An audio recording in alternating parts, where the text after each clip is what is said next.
Sebuah video yang memperlihatkan seorang gadis meminta pertolongan kepada aparat kepolisian agar ayahnya ditangkap viral di media sosial. Dikutip dari tribunmanado.co.id, gadis berinisial SM itu berasal dari Kecamatan Bilalang, Kabupaten Bolang Mongonto, Provinsi Sulawesi Utara. SM sengaja membuat video pengakuan lantaran nyaris setiap hari dijadikan pemuas nafsu birahi ayah kandungnya sendiri. Dalam video yang beredar, SM memohon agar aparat bergerak cepat menangkap sang ayah. Korban juga membeberkan identitasnya bersama sang ayah dalam video tersebut yang berinisial IB. SM mengaku terpaksa melayani nafsu bejat ayahnya. Pasalnya, ia selalu diancam akan disakiti bila menolak permintaan tersebut.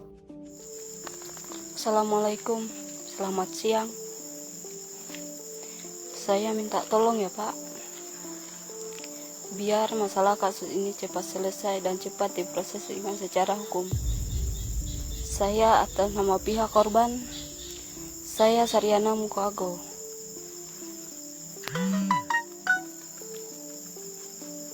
Dengan atas nama pelaku, ayah kandung saya sendiri,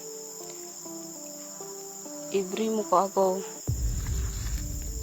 hampir tiap malam melakukan hubungan intim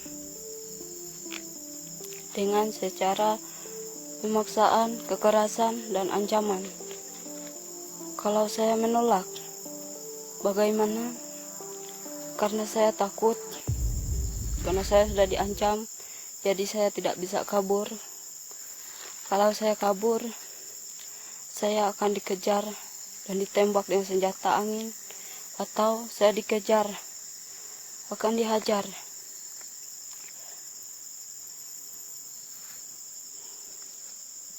Jadi saya minta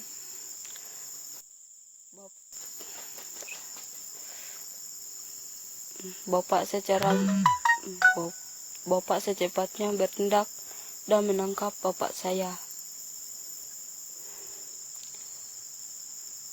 Bapak saya tidak segan-segan mengancam saya, tidak segan-segan membunuh saya tanpa pengetahuan saudara saya. Jadi saya minta tolong ya Pak. Dan sekarang posisi kami ada di kebun Bukit Puncak Mangelon.